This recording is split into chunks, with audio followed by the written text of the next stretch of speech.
Putri Ane buat heboh usai kabar gugatan cerai pada Arya Saloka masuk pengadilan.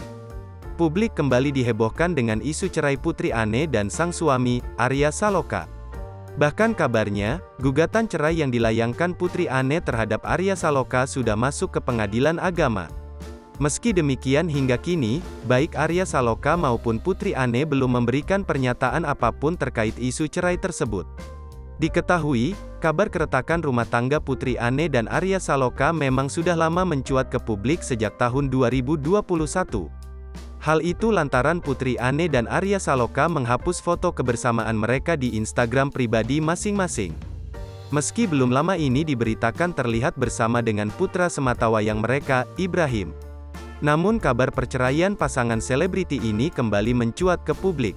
Bahkan seorang warganet menyebut jika gugatan cerai Putri Ane kepada Arya Saloka sudah masuk di pengadilan agama.